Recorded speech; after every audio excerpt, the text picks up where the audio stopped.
this one presented by Capital One. Back in Miami, Florida, Lone Depot Park for the second of our semifinal. One of these countries is going to make it to the championship game for the first time. Will it be Venezuela or will it be Team Italy to take on the United States in the final tomorrow night? We welcome inside Upper Weeks off to a great start. The Hall of Famer John Smoltz, I'm Joe Davis. Venezuela, and probably the game of the tournament on Saturday night, takes down the defending champion in Japan. They have 6 All-Stars in the lineup. They have a former MVP. They have a batting champ. And they're 1 win away from going to the championship for the first time. It really is incredible when you talk about the first time. This is a proud country with stars, starting with Ronald Acuna. But they've done it offensively and done a great job scoring enough runs.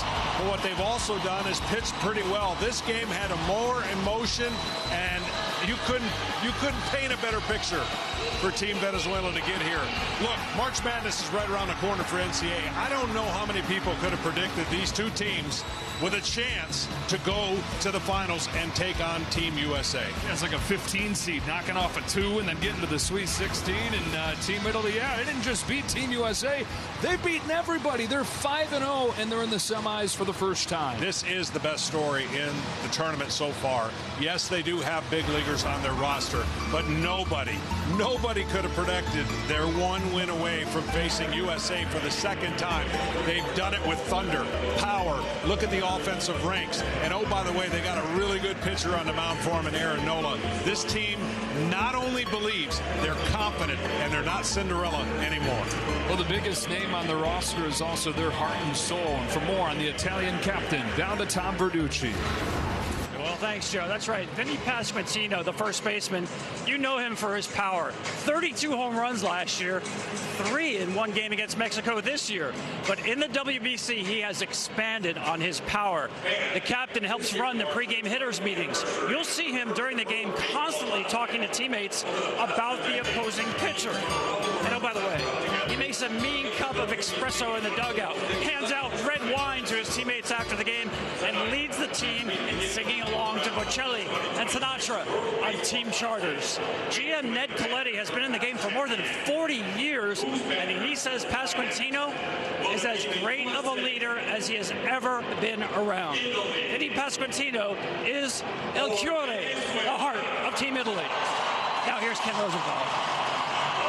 Thanks, Tom. A night of pitching chaos awaits. In fact, it already has started. Team Italy originally planned to start Michael Lorenzen, but instead switched to the more accomplished Aaron Nola. Lorenzen could follow Nola in a piggyback situation. It all depends on the score. Venezuela will go with Cater Montero, who has been fantastic for the Detroit Tigers the past 2 postseasons, but he's good tonight for only 45 to 50 pitches.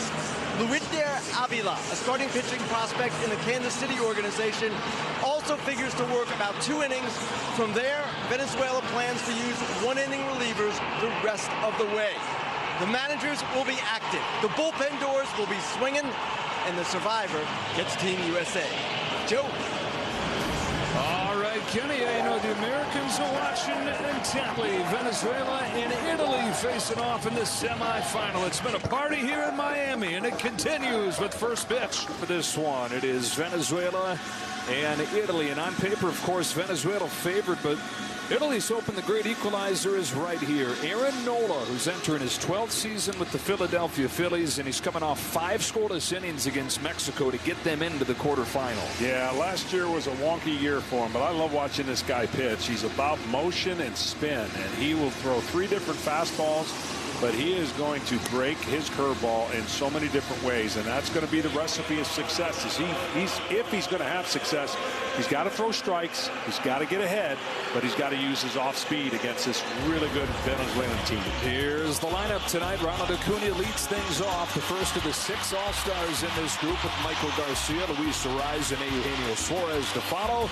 Shortstop of the Rockies is Ezequiel Tovar. Gleyber Torres at second base. Wilyer Abreu, the hero from Saturday night. Contreras and Jackson Churio round things out against Nolan. Buckle up right away. It's Ronald Acuna to lead off the game for Venezuela. And he takes ball 1 from Nola. It was no surprise to see the way that he lit the fire on Saturday night. Tends to have a flair for the dramatic. Takes Yoshinobu Yamamoto deep to start that game. He's faced Aaron Nola more than 60 times in the Major League regular season. He's a .330 hitter against him with 4 home runs.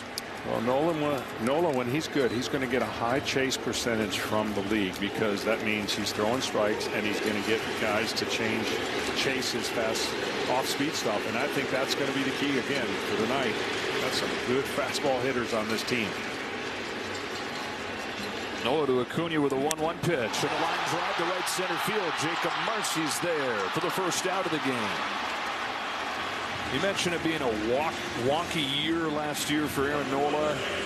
This guy who's 3 times in his career been top 10 in Cy Young voting. Last year he had a 6 ERA, injured his ankle, and he's working his way back from that. And he suffered a stress fracture in his rib and just never could get right. No, when you have a lower half injury, especially to your base, and you're not going to have a great year, because that's so important for pitching. First one to Michael Garcia is high and tight. And then you compensate, and then something else gets hurt. You know, it just was one of those years he'd like to forget, but boy, oh boy, he's off to a good start in what would be considered spring training, but a high-level tournament, pitching Team Italy to a championship possibly. Here's his 1-0 to Garcia, who bunts it along third. Jacob Fisher's only chances with a bare hand, and his throws wide. Michael Garcia, who homered to ignite the comeback on Saturday, has a bunt hit to give Venezuela the first base runner. Well, both of these managers are going to apply the whatever it takes. And whatever it takes, whether it's small ball, whether it's relying on the home run to get to the championship, they're going to use every facet of the game.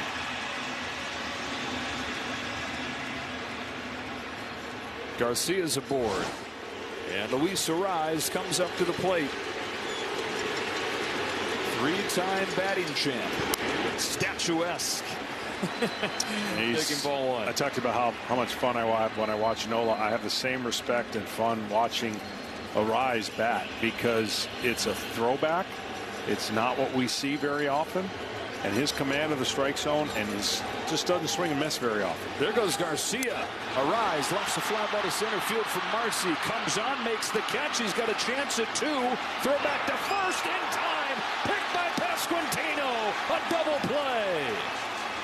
Jacob Marcy in his home ballpark. The young Miami Marlin with a double play to finish off this first inning.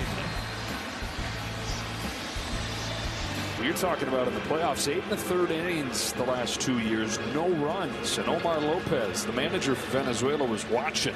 So as soon as they had a roster spot, said Montero's the first guy who popped into his head to fill it. For a big game like this, trying to pitch Venezuela to its first championship game. Even though it's only going to be 45 to 50 pitches, this is the guy they wanted to get it started. Here's his 2-1 to Antonacci. 2-2.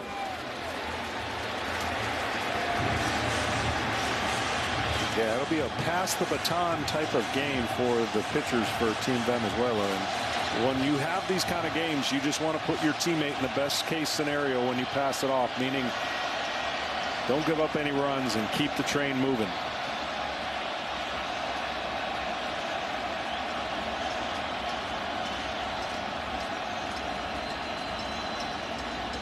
Antonacci leading things off and fouling it off.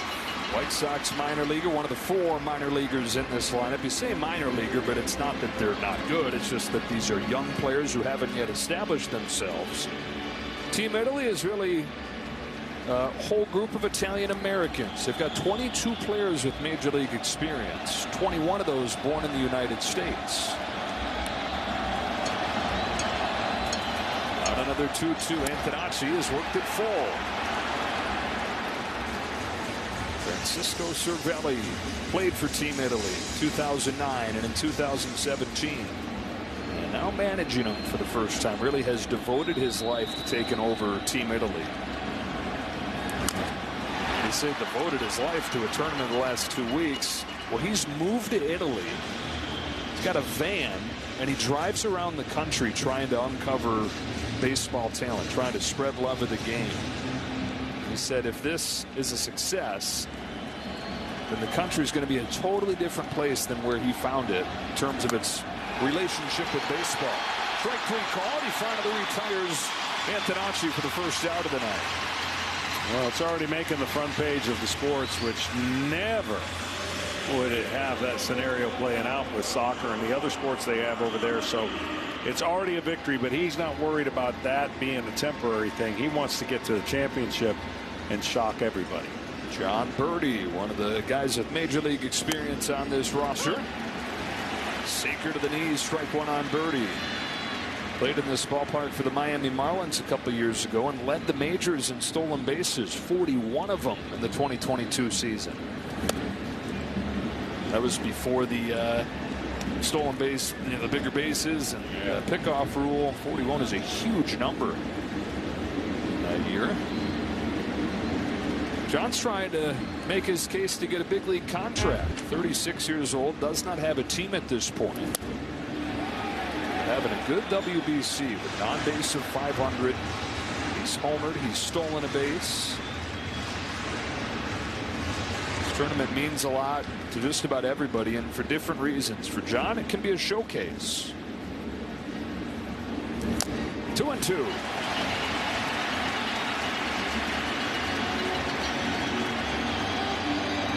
Only undefeated team left in the World Baseball Classic. Team Italy.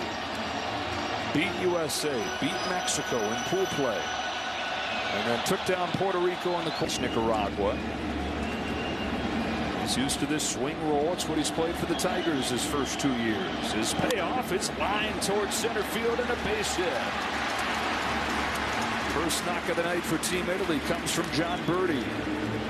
When you look at these two offenses, they do a good job at not really striking out that much. And they've drawn out a lot of good at-bats, and since we've been watching Team Italy, I've been impressed with the quality of their at-bats. Of course, they have 12 home runs, but a relatively low strikeout total for a team that's had 12 home runs. Yeah, and again, it didn't have any of them in the quarters and drew 8 walks to spark those rallies against a Puerto Rico pitching staff that had been awesome. Marcy goes up the middle. This is going to be a double play with a pick, thanks to a rise right there. His name, he was the first guy to give Jose Altuve a chance. Play the little guy. Play the little guy, he kept telling people back in the States. Helped Altuve get a start to his what will be Hall of Fame career. Yeah. Strike 1 on Eugenio Suarez. Yeah, we had a good talk with him and just his passion for what he does, and that's just oozed out of him when you think about the position they take. And they just not, managers don't have a lot of freedom of upside in this thing, right? They have all problems, pain, and stress, but he has really embraced it, taken the approach of putting a box and literally saying egos and saying drop your egos in here and then pick them up on your way out and bring them back to your team. There's enough star power where you could have some pretty heavy egos, but it's a bunch of selfless guys that have come together to make this deep run for Venezuela. And he said his whole goal as the manager is to make his country happy. Mission accomplished on Saturday night. He said folks were dancing in the streets back home after they beat Japan. I was waiting for him to say, a player came and said, you're going to need a bigger box. That was a pretty big night for us.